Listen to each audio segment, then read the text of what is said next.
नमस्ते मातृभूमि, नमस्ते वसुंधरा। आज हम वृषभ लग्न के जो जातक हैं इनके जीवन में राहु का जो ये राशि परिवर्तन होने वाला है इसके क्या कुछ प्रभाव परिवर्तन देखने में आएंगे, इसके बारे में हम चर्चा करेंगे। वर्तमान समय में जितने भी जो ग्रह राशि परिवर्तन करने वाले हैं, जैसे शनि राशि परिवर्तन किया है, तो उस समय में हमने शनि और राहु की जब युति बनने वाली थी उसके बारे में भी हमने वीडियो बना करके रखे हैं। और उसके बाद शनि का पूरे 2.5 साल तक का जो गोचर भ्रमण मीन राशि में होने वाला है उसके बारे में भी हमने वीडियो बना के रखे हैं। और आज विशेष तौर पर राहु का जो ये राशि परिवर्तन होने वाला है इसके बारे में एक स्पेसिफिक वीडियो हम बना करके लाए हैं।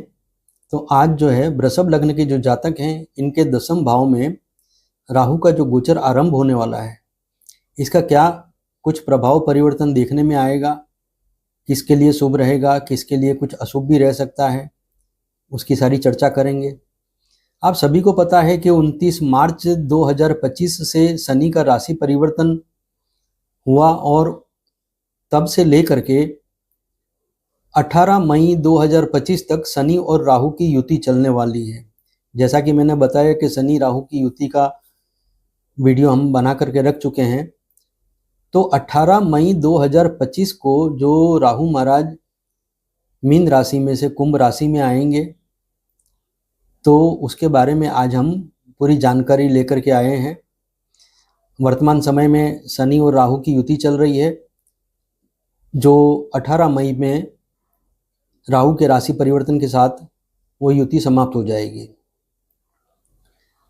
राहु जो है कुंभ राशि में गोचर भ्रमण करने वाले हैं। कुंभ राशि में राहु का अपना एक नक्षत्र है, सद्भिषा नक्षत्र भी। और राहु जो है कुंभ राशि जो है ये राहु के लिए कुछ मूल त्रिकोण राशि कही जाती है। तो राहु के लिए मित्र ग्रह भी है शनि। तो यहाँ पर जो प्रभाव देखने में आएंगे उसके बारे में सबसे पहले तो मैं आपको ये बताना चाहूँगा कि जन्म कुंडली में यदि आपकी राहु की स्थिति 3रे भाव में, 6ठे भाव में या 10वें भाव में है या 11वें भाव में है, तो 10वें भाव में ये जो राहु का गोचर भ्रमण होने वाला है ये आपके लिए बड़े ही विशेष लाभ को लेकर के आने वाला है। जो कि राहु के भी लाभ जो हैं किसी न किसी तरह की हलचल तो पैदा करते ही हैं, चाहे वो लाभ देने वाला हो या चाहे किसी तरह का कोई कष्ट देने वाला हो, लेकिन वो कोई बड़ी हलचल तो जरूर पैदा करता है। तो राहु से उत्पन्न होने वाली जो कुछ भी हलचल होगी उसके लिए आप मानसिक रूप से तैयार रहें। राहु का गोचर जो है वृषभ लग्न के जातकों के लिए ये व्यावसायिक दृष्टि से सफलता देने वाला रहेगा, लेकिन कार्य बोझ की अधिकता भी यहाँ पर प्रत्यक्ष दृष्टिगोचर होगी। राजनीति से जुड़े हुए लोग, स्वतंत्र व्यापार उद्योग से जुड़े हुए लोग, इन्हें लाभ होगा। जो नौकरी में है, चाहे प्राइवेट लिमिटेड कंपनी में है, सरकारी नौकरी में है, तो इनकी पदोन्नति हो सकती है, अर्थात कि इनका प्रमोशन हो सकता है। ऊपरी अधिकारियों से, घर के अपने बड़ों से अनुकूलता की प्राप्ति होगी। पिता के स्वास्थ्य में और धन की बचत में कुछ उतार चढ़ाव जो है वो अवश्य देखने में आएंगे। यदि जन्म कुंडली में राहु ग्रहण दोष में हो, शत्रु ग्रहों से दृष्ट हो या युत हो, तो लाभ प्राप्ति में कुछ संघर्ष अधिक रहेगा, किंतु फिर भी लाभ की मात्रा तो अवश्य प्राप्त होगी, अर्थात लाभ तो अवश्य मिलेगा। आने वाले समय में एक बातों का आपको विशेष तौर पर ध्यान रखना होगा कि राहु जो है ये वृषभ लग्न के जातकों के लिए योग कारक है, तो शनि भी जो है ये वृषभ लग्न के जातकों के लिए एक योग कारक ग्रह है। शनि वर्तमान समय में लाभ भाव में चल रहे हैं और राहु का शनि की ही राशि में आकर के यहाँ पर गोचर भ्रमण करना कुंभ राशि में, ये कई तरह की विशेष दुविधाएं पैदा कर सकता है। क्योंकि शनि का काम है कि शनि कहता है कि धीमी गति से चलो, और राहु कहता है कि जितना उड़ सकते हो उड़ो। तो इसके बीच का जो संतुलन है यह आपको अवश्य बनाना होगा। ये हमेशा याद रखना कि लाभ भाव में शनि महाराज उपस्थित हैं तो वो किसी भी उटपटांग हरकत के लिए आपको माफ भी नहीं करेंगे, और आपको भगवान के भरोसे की गई किसी भी छलांग का कोई लाभ आपको नहीं देंगे। तो आयोजनबद्ध तरीके से आप जो भी कार्य करेंगे, जो भी अधिक से अधिक श्रम करेंगे, उसका आपको अवश्य लाभ मिलेगा। इस समय काल में एक बात अवश्य हो सकती है कि अगर जन्म कुंडली में राहु कुछ पीड़ित हो और वर्तमान समय में जो है दूसरे भी कुछ जो ग्रह हैं उनके गोचर जो हैं वो किसी तरह से जन्म कुंडली के अंदर भी कुछ कष्टदायक स्थिति में हो, जैसे कि गुरु जो ग्रह है, शुक्र जो ग्रह है, क्योंकि शुक्र जो ग्रह है ये भी विशेष तौर पर योग कारक है वृषभ लग्न के जातकों के लिए लगने से। तो यहाँ इन बातों का आपको ध्यान रखना होगा कि इस समय काल में कभी कुछ ऐसी परिस्थितियां आपके सामने आ सकती है कि आर्थिक दृष्टि से, व्यावसायिक दृष्टि से आपको कहीं पर कुछ पीछे हटना पड़ जाए, अथवा तो आपकी किसी भूल की वजह से आपको अपमानित भी होना पड़ जाए। इन बातों का आपको विशेष तौर पर ध्यान रखना होगा। पूर्वा भाद्रपद जो नक्षत्र है 18 मई 2025 से 23 नवंबर 2025 तक पूर्वा भाद्रपद नक्षत्र में राहु का गोचर रहेगा। ये जो नक्षत्र है ये गुरु का नक्षत्र है। तो गुरु के नक्षत्र में राहु का जो गोचर भ्रमण है ये हमेशा किसी न किसी तरह की कोई कष्टदायक परिस्थितियों को खड़ा करना, संशयों को खड़ा करना, कुछ ऐसी परिस्थितियां जरूर पैदा करता है कि जिसकी वजह से व्यक्ति आर्थिक दृष्टि से, व्यावहारिक दृष्टि से, मानसिक दृष्टि से कुछ उतार चढ़ाव, कुछ दुविधाएं महसूस जरूर करता है। क्योंकि गुरु जो है वो ज्ञान का ग्रह है। गुरु के इस नक्षत्र में राहु का जो गोचर भ्रमण है ये 18 मई 2025 से 23 नवंबर 2025 तक चलने वाला है। और इसमें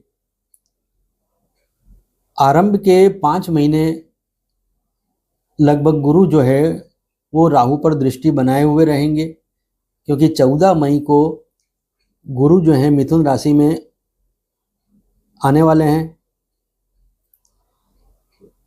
तो गुरु जो हैं ये मिथुन राशि में जो गोचर भ्रमण करेंगे तो यहाँ से गुरु की नवम दृष्टि जो है वो राहु पर रहेगी। तो 5 महीने तक तो राहु महाराज जो हैं गुरु के दृष्टि में चलने वाले हैं। तो गुरु जो हैं आर्थिक रूप से, मानसिक रूप से और व्यवहारिक दृष्टिकोण से आप कोई भूल ना कर जाएं, उसके लिए आपको कुछ ना कुछ संकेत, कुछ ना कुछ आपको ज्ञान किसी भी माध्यम से वो आप तक पहुंचाते रहेंगे, आपको सावधान करते रहेंगे। उसके बावजूद आपको निर्णय लेने होंगे। आप इमोशनल होकर के या कल्पनाओं में खो करके किसी तरह के कोई बड़े निर्णय ले लेते हैं तो फिर वो आपकी भूल होगी। इस समय काल में गुरु और राहु का जो ये नव पंचम योग होने वाला है, अर्थात कि राहु से अगर हम गिनते हैं तो पंचम भाव बनता है गुरु, सेकेंड हाउस, और गुरु से अगर गिनते हैं तो दसम भाव बनता है नवम भाव, गुरु से नवम भाव। तो यहाँ गुरु और राहु का जो है नव पंचम योग बन रहा है। ये धन की वृद्धि करने वाला समय काल अवश्य रहेगा। यदि धन की वृद्धि होती है तो स्वास्थ्य में कहीं ना कहीं शिथिलता का अनुभव जरूर होगा। तनाव और सूझबूझ इन दोनों की खींचातानी चलती रहेगी, कभी तनाव का पलड़ा भारी होगा तो कभी सूझबूझ आपको विजय दिलाएगी। यहाँ 12 जून 2025 से 6 जुलाई 25 तक सूर्य जो चतुर्थेश हैं ये राहु के नक्षत्र में, आर्द्रा नक्षत्र में चलने वाले हैं। इस समय में हृदय से संबंधित, माता से संबंधित, भूमि से संबंधित, भवन वाहन से संबंधित आपको किसी तरह की कोई चिंताओं का सामना करना पड़ सकता है। 18 मई 2025 से 18/10/25 तक तो जैसा कि मैंने बताया कि राहु पर गुरु की दृष्टि है, तो गुरु कहीं ना कहीं बचाव करने की कोशिश तो अवश्य करेंगे। इसके बाद में फिर 14 जून 2025 से 13 अगस्त 2025 तक का जो समय काल है, इस समय काल में भी गुरु जो है वो स्वयं आर्द्रा नक्षत्र में चलेंगे। अर्थात कि राहु का जो नक्षत्र है आर्द्रा नक्षत्र जो मिथुन राशि में आता है, तो यहाँ पर गुरु का जो बल है यहाँ पर कुछ क्षीण होगा। तो गुरु की जो दृष्टि नवम भाव में पड़ रही है उसकी कुछ पकड़ ढीली होगी, राहु अधिक बलवान होगा, क्योंकि राहु के नक्षत्र में जब गुरु का गोचर भ्रमण होगा तो इस समय काल में विशेष तौर पर राहु का जो अपना स्वभाव है, प्रपंच खड़े करना, किसी तरह का बहुत अधिक जोश भर देना, इंसान को नियम कानून तोड़ने के लिए उकसाना,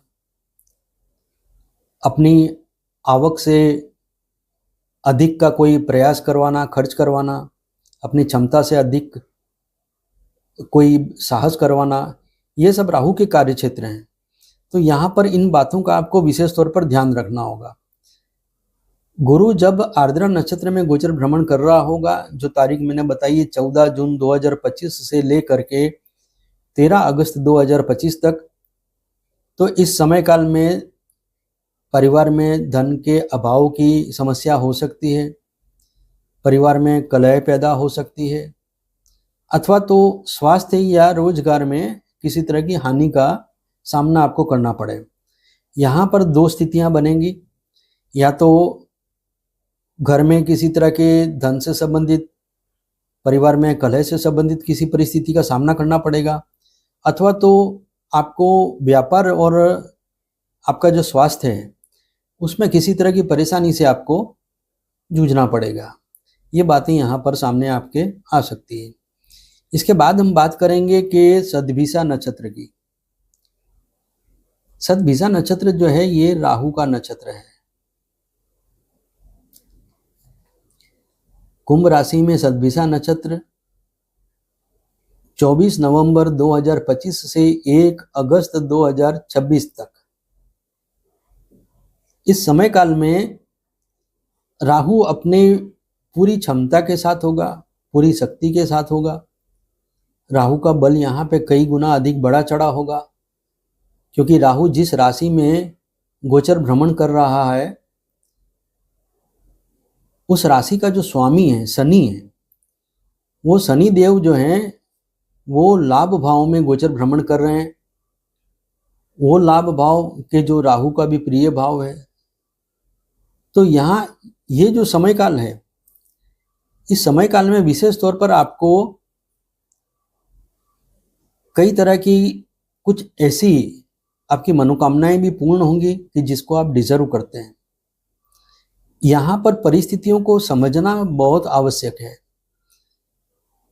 कि व्यक्ति के जो विचार हैं, व्यक्ति की जो अपनी एक आकर्षण शक्ति है, व्यक्ति की जो अपनी एक इच्छा है, उस इच्छा के अनुरूप राहु जो है व्यक्ति के लिए उपलब्धियां प्राप्त कराएंगे, सुविधाएं प्राप्त कराएंगे। जैसे कोई व्यक्ति है किसी के प्रति गुस्से में भरा बैठा है, उसे बदला लेना चाहता है, तो राहु महाराज वहाँ पर उसको सहायता करेंगे। कोई व्यक्ति है कि कुछ अच्छे काम करना चाहता है, कुछ अच्छी दिशा में कुछ प्रगति करना चाहता है, तो राहु महाराज उसको उस दिशा में प्रगति कराएंगे। जैसा चाहा वैसा हो गया, ऐसा हम कई बार महसूस करते हैं। कई बार हम लोगों से सुनते हैं कि भाई मैं जैसा सोच कर गया था बिल्कुल ठीक वैसा ही हुआ। तो ये जो परिस्थितियां आती हैं, ये ऐसे ही किसी ग्रह नक्षत्र की परिस्थिति होती है, जैसे कि राहु सद्भिषा नक्षत्र में चलने वाला है, राहु का अपना नक्षत्र है। तो इस सद्भिषा नक्षत्र में राहु आपके मन की इच्छा को पूरा करने का पूरा प्रयास करेगा, आपके लिए कुछ साधन सुविधाएं जुटाने की कोशिश करेगा। अब आपको सोचना है कि आप किस इच्छा की ओर दौड़ रहे हैं। यदि आपकी इच्छा व्यवहारिक है, सांसारिक है, तो आपको वो सुख अवश्य मिलेंगे।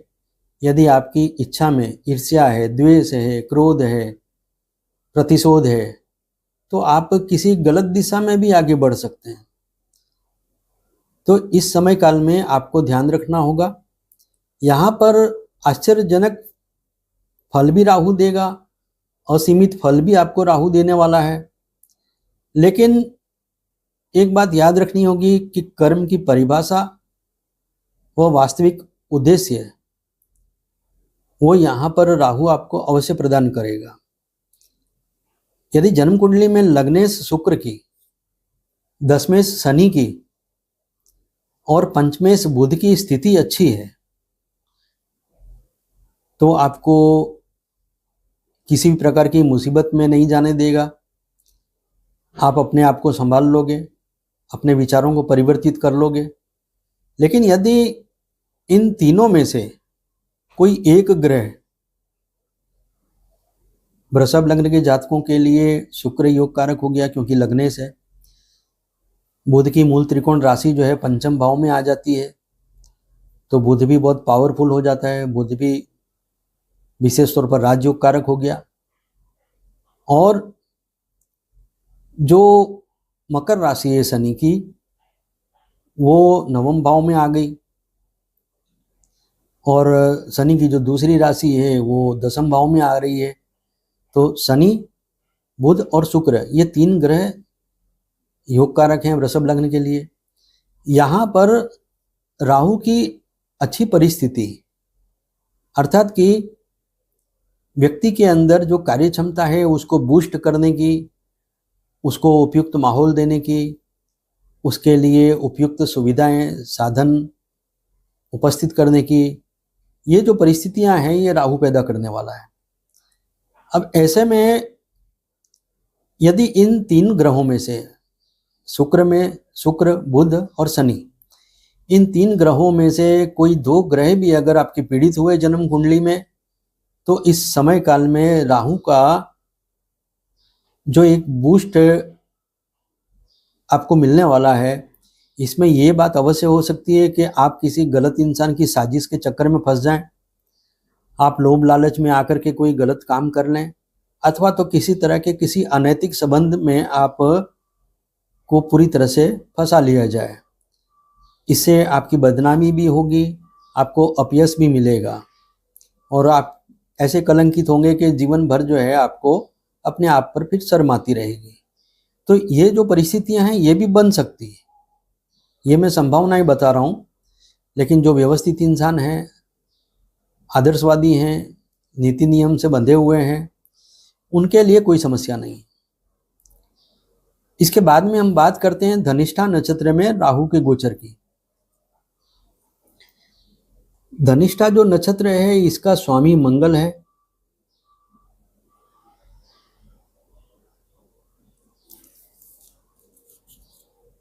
दो अगस्त 2026 से 5/12/2026 तक, 5 दिसंबर 2026 तक राहु महाराज जो हैं मंगल के इस नक्षत्र में चलने वाले हैं। राहु महाराज का काम ही इस तरह का है, दसम भाव में आकर के आपको ऐसा एहसास दिला देंगे कि आप जो चाहे वो कर सकते हैं। फिर आपसे गलतियां करवाएंगे, गलतियां करवाने के बाद में फिर जब राहु महाराज का प्रवेश धनिष्ठा नक्षत्र में होगा, तो वहां से फिर आपके ऊपर एक तरह से कानूनी कार्रवाई शुरू हो जाएगी प्रकृति की, आपकी सजा निर्धारित होगी और आपको पीड़ा मिलने का आरंभ होगा। धनिष्ठा नक्षत्र जो है ये मंगल का नक्षत्र है। मंगल के नक्षत्र में राहु का गोचर भ्रमण जो है कई तरह के कष्टों को आमंत्रण देने वाला बन सकता है, क्योंकि मंगल जो है वो परम शत्रु है राहु का। और मंगल जो है वो बंधन कारक योग भी बनता है वृषभ लग्न के जातकों के लिए। मान लीजिए कि दशम में जो राहु का जो ये गोचर चलने वाला है, जो सद्भिषा नक्षत्र में 24 नवंबर 2025 से 1 अगस्त 2026 तक, इस समय काल में यदि आपने किसी सफलता के मद में, किसी तरह के कोई अहंकार के चक्कर में पड़ के आपने यदि कोई गलत काम कर दिया, तो फिर मंगल का जो नक्षत्र है धनिष्ठा नक्षत्र, मंगल जो है यहाँ देखेंगे आप, आपका सप्तमेश होता है और आपका द्वादशेश होता है। तो व्यय भाव का स्वामी और सप्तम भाव का स्वामी, इसमें राहु का जो गोचर भ्रमण है ये आपके सामाजिक जीवन में डिस्टर्बेंस पैदा करेगा, वैवाहिक जीवन में डिस्टर्बेंस पैदा करेगा। 12वां भाव जो है आपकी निद्रा का भाव भी है। 12वें भाव में जेल यात्रा के योग भी देखे जाते हैं। कोर्ट कचहरियों में जो खर्चे होते हैं वो भी देखा जाता है। तो 12वां भाव मंगल का और सप्तम भाव जो है वो भी मंगल का। और धनिष्ठा नक्षत्र जो है ये मंगल का नक्षत्र है। इसमें 2 अगस्त 2026 से 5 दिसंबर 2026 तक का जो समय काल है, इस समय काल में आपके लिए 2 तरह के वातावरण आपके सामने आ सकते हैं। एक तो वातावरण ये आ सकता है आपके सामने कि धन संपत्ति की दृष्टि से तो आपकी वृद्धि हो, जो भौतिक साधन सुविधाएं हैं उनकी वृद्धि हो, भूमि संपत्ति का आपको किसी तरह का कोई लाभ हो, आप परचेस करें, उसका सुख आपको मिलेगा, उसका आनंद आपको होगा। और शारीरिक स्वास्थ्य की दृष्टि से आपको कुछ परेशानी होगी। एक तो पहलू ये हो गया कि धनिष्ठा नक्षत्र में जो राहु का गोचर भ्रमण आरंभ होगा, तो इस समय काल में आपके लिए शुभ ये हो सकता है कि भू संपत्ति का आपको आनंद मिले, कुछ प्रॉपर्टी खरीदें, उसका आपको गर्व हो कि चलो मैंने पिछले समय में जो कमाया उससे ये कुछ संपत्ति हासिल की। और दूसरा पहलू ये है कि अशुभ परिणाम आपके सामने इस तरह से आ सकते हैं कि आपके किए गए जो काम हैं उसमें सरकारी हस्तक्षेप हो, कानूनी कार्रवाई कोई शुरू हो जाए, शरीर का स्वास्थ्य भी आपको परेशानी दे, और साथ ही कोर्ट कचहरी के चक्कर, पैसों का नुकसान, ये सब परिस्थितियां भी आपके सामने आ सकती है धनिष्ठा नक्षत्र के राहु का जो गोचर होने वाला है इसके दौरान। तो यहाँ पर आपको इन बातों का ध्यान रखना होगा। ये समय काल जो है, जैसा कि मैंने बताया कि किसी तरह के बंधन का हो सकता है, क्योंकि राहु यहाँ पर मार्केस की भूमिका, मंगल यहाँ पर मार्केस की भूमिका निभाएगा।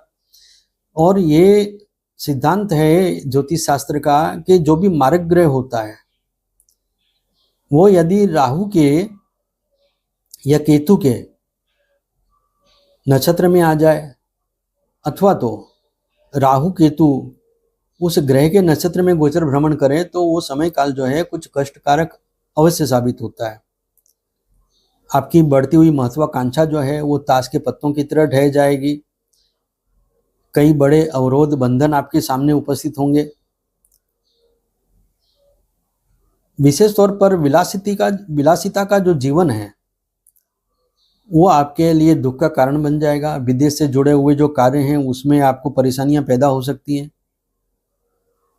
खास करके यथार्थ से परे जो भी आपकी पिछली उपलब्धियां हैं उनका जो नशा है वो यहाँ पर आपको उतरता हुआ महसूस होगा। विशेष तौर पर यदि मैं कहूँ तो स्मार्ट वर्क के साथ में मॉरल वैल्यूज़ का आपको विशेष तौर पर ध्यान रखना होगा।